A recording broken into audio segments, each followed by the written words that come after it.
ക്രിസ്തുവിലെത്രയും സ്നേഹം നിറഞ്ഞവരെ, വചനയാത്രയിലേക്ക് ഏവർക്കും സ്വാഗതം. ഇന്ന് വിചിന്തനത്തിനായി നൽകിയിരിക്കുന്ന വചനഭാഗം വിശുദ്ധ മർക്കോസിൻ്റെ സുവിശേഷം 1-ാം അധ്യായം 21 മുതൽ 28 വരെയുള്ള വചനഭാഗങ്ങളാണ്.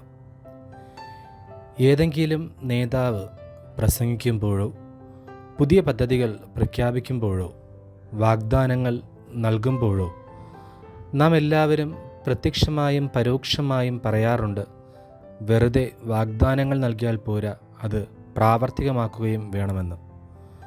വാക്കുകളിൽ മാത്രം പോരാ, പ്രവൃത്തികളിലും കാണിക്കണമെന്ന്.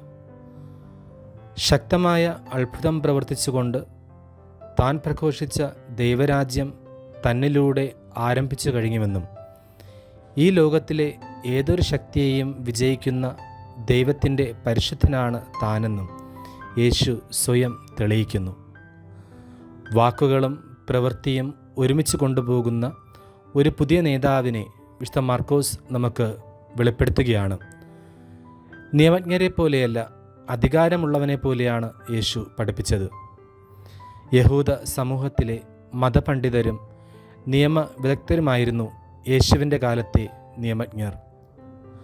മോശയുടെ നിയമത്തിൽ അഗാധ പാണ്ഡിത്യമുള്ള അവർ നിയമങ്ങളെ ഔദ്യോഗികമായി വ്യാഖ്യാനിക്കുകയും പഠിപ്പിക്കുകയും ചെയ്തിരുന്നു.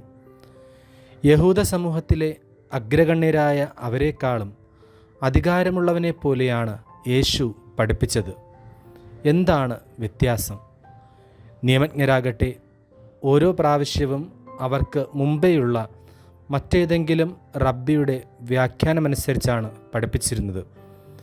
എന്നാൽ യേശുവാകട്ടെ മറ്റാരുടെയെങ്കിലും വ്യാഖ്യാനങ്ങളെ ആവർത്തിക്കുകയല്ല, മറിച്ച് സ്വന്തം അധികാരത്തോടുകൂടി ആത്മാവിൻ്റെ നിറവിൽ നിന്ന് ദൈവരാജ്യം പഠിപ്പിക്കുകയാണ്.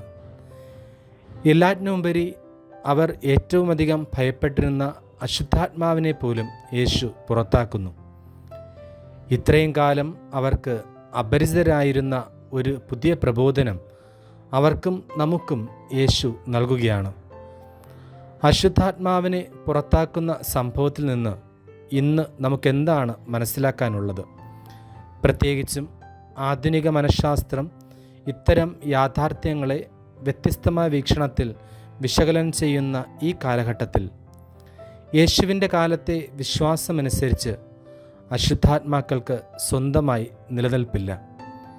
അവർ ഏതെങ്കിലും വ്യക്തിയിലോ ഭവനത്തിലോ വസിച്ചുകൊണ്ട് ക്രമേണ ആ വ്യക്തിയുടെ നിയന്ത്രണം ഏറ്റെടുക്കും. ഇതിനെയാണ് ബാധിക്കുക എന്ന് പറയുന്നത്. നമ്മുടെ ഹൃദയത്തിലും കുടുംബത്തിലും ദൈവത്തിനൊരു സ്ഥാനമുണ്ട്. ആ സ്ഥാനം ദൈവത്തിന് നൽകാതിരുന്നാൽ അവിടെ മറ്റാരെങ്കിലും വസിക്കും. ഇങ്ങനെ വസിക്കുന്നവർ നമ്മുടെ സമാധാനം തകർക്കും. ഈ വിധത്തിൽ ആധുനിക മനുഷ്യനെ ബാധിക്കുന്ന അശുദ്ധാത്മാവിൻ്റെ പ്രവർത്തനത്തെക്കുറിച്ച് പലവിധ വ്യാഖ്യാനങ്ങളുണ്ട്. ചിലരതിനെ പൈശാചിക ബാധ എന്ന് പറയുന്നു.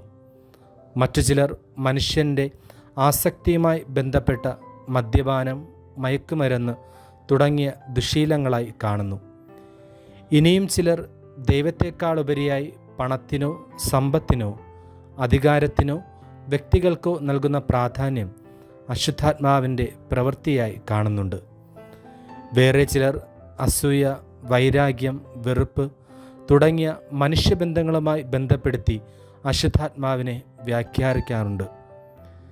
ഏറ്റവും അവസാനമായി അശുദ്ധാത്മാവിനെ കാലഘട്ടത്തിൻ്റെ ആത്മാവ് അഥവാ സമയത്തിൻ്റെ ആത്മാവ് എന്നും വിളിക്കാറുണ്ട്. കാരണം ദൈവവചനത്തിനും വിശ്വാസത്തിനും പ്രാധാന്യം നൽകാതെ കാലത്തിൻ്റെ കുത്തൊഴുക്കിനനുസരിച്ച്, കാലം മാറുന്നതിനനുസരിച്ച് ദൈവീക മൂല്യങ്ങൾക്കും സഭാമൂല്യങ്ങൾക്കും വിലകൽപ്പിക്കപ്പെടാതെ വരുന്ന ഒരവസ്ഥയാണിത്. സുവിശേഷത്തിൽ നാം കാണുന്ന അശുദ്ധാത്മാവ് ബാധിച്ച വ്യക്തിക്ക് പേരില്ല, മുഖമില്ല. ആ വ്യക്തിയുടെ ജീവിതത്തെക്കുറിച്ച് മറ്റൊന്നും പരാമർശിക്കുന്നില്ല. അജ്ഞാതനായ ആ വ്യക്തി ആരാണ്? ജീവിതത്തിൻ്റെ ഏതെങ്കിലും ഒരവസ്ഥയിലെ നമ്മളാകാം അത്. തിന്മയുടെ ശക്തികൾ ഒരിക്കലും സ്വയം ഒഴിഞ്ഞു പോകില്ല. യേശുവുമായിട്ടുള്ള സമ്പർക്കത്തിലൂടെ മാത്രമേ മനുഷ്യൻ അതിൽ നിന്ന് മോചിതനാകുന്നുള്ളൂ. ഈ അത്ഭുതത്തിൻ്റെ സന്ദേശവും ഇതുതന്നെയാണ്. യേശു വന്നത് നമ്മെ സൗഖ്യപ്പെടുത്തുവാനും സ്വതന്ത്രരാക്കാനും വേണ്ടിയാണ്. ദൈവം നമ്മെ അനുഗ്രഹിക്കട്ടെ. ആമേൻ.